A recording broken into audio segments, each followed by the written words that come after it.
My name is Sophia. I was born and raised in a small country in the Middle East by the name of Kuwait. I was raised right in front of a mosque where I would hear the call to prayer 5 times a day.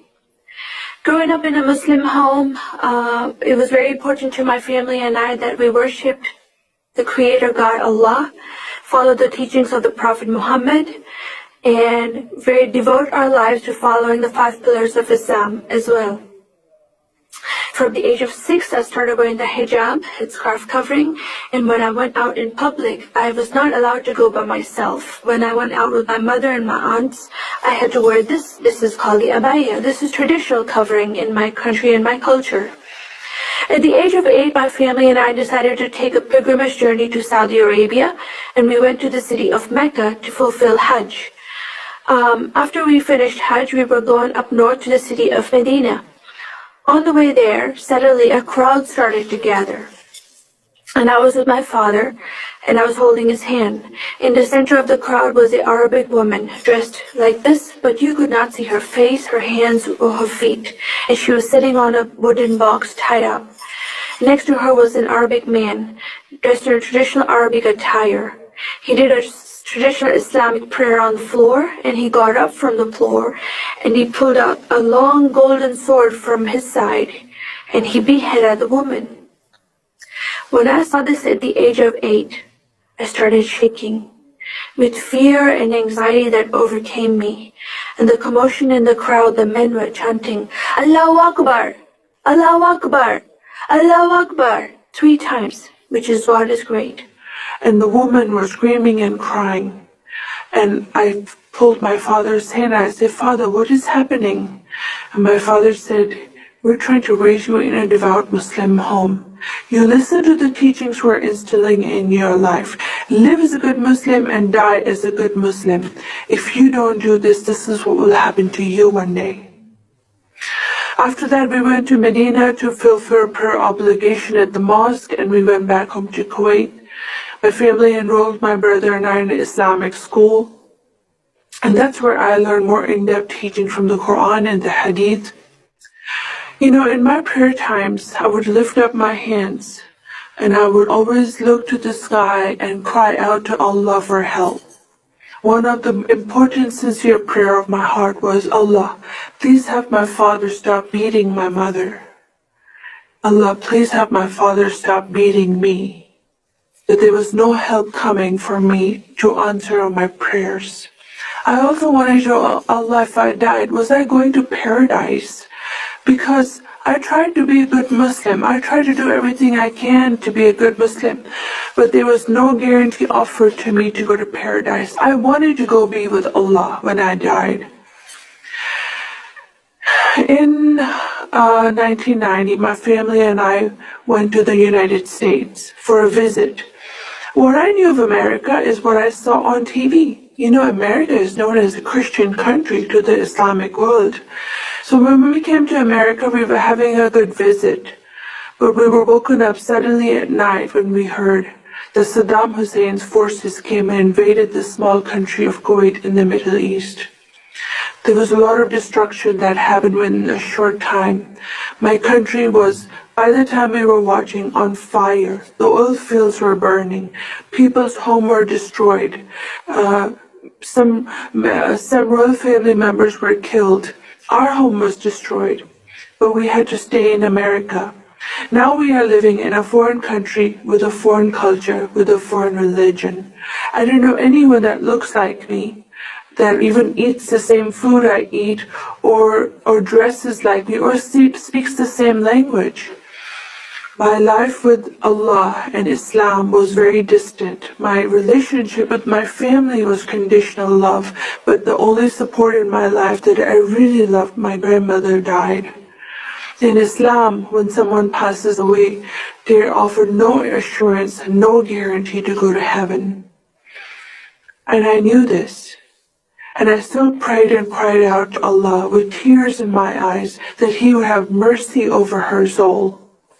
One day when I went to my job after the funeral, this lady came up to me, and she found out that my grandmother died, and she put her arms around me and gave me a hug. Do you know, this hug gave me peace. I've never experienced this peace before. And then she asked me a question, would you like to go to church with me? Again, I've been living in America for 8.5 years as a Muslim. I drove by many churches. This was the first time I got invited to a big Christian church. When I walked into that church as a visible Muslim woman, the people in the church saw me and they came up to me and they looked me in the eye and they said, "Hi, what is your name? Where are you from? Tell us about your family." And they took great interest in me. And then they said, "We are so glad you're here. Thank you for coming." That day from these people, I felt a spirit of love and acceptance and mercy. That kind of spirit I've not experienced in my mosque before. In fact, there's a spirit of judgment in the mosque. For a Muslim, it's a duty to go pray in the mosque and hope that Allah will answer the prayers, hope that they will be acceptable in His eyes.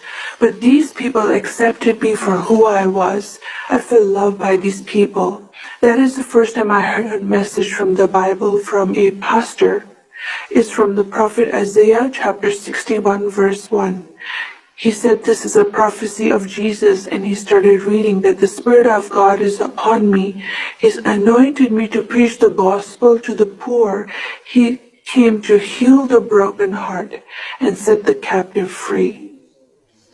In the book of Luke, where Jesus walks into the synagogue, he opened a scroll from prophet Isaiah and read the scripture and said, "This is fulfilled."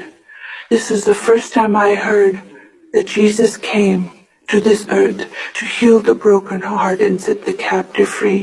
In my religion, I was that and even more. I wanted to know a creator God. I wanted to know a loving God and a merciful God. After that, the lady bought me a Bible as a gift, and I started reading the Bible on my own. I had to hide it from my parents. I had put it in my mattress. But when I read the book of Exodus, how God sent Moses and to deliver and rescue the children of Israel, He even did miracles and to bring them into the land of promise. He provided them food and water in the desert. I come from the desert. There's no food and water there. But God provided for them because He loves them. He calls them His chosen people and the nation of Israel His heartbeat. I started seeing that I hated the people that God loved so much. And I got on my knees and I said, "God, forgive me. I hated your people. I want to love your people." After that, I read the Bible even more, and I started going to church and hiding. And a group of girls started explaining the Bible to me. And something started happening to me. My heart started changing. The blinders were falling off my eyes. I was loving all people. I was experiencing joy and happiness again. And Monday came. The day that I was going to get baptized, I realized the decision I was going to make was a very important and permanent decision. But Jesus is the only God I found that is loving, caring, merciful, and willing to give His life so I can have a life to follow a Creator God. You know, I was so desperate to know a living God all my life that I was willing to give up my Islamic life to follow a new life in following Jesus as my Lord. That day, I rejected Islam and I became a follower of Jesus. And I'm so excited to say that I have been a follower of Jesus now for years, and my life has changed. He came and set me free. He gave me a life of hope and a future in Him. I am filled with joy and happiness, and I love to serve my God. I want to go tell the nations that God came over 2,000 years ago to give them a hope and a future and to heal them and restore them.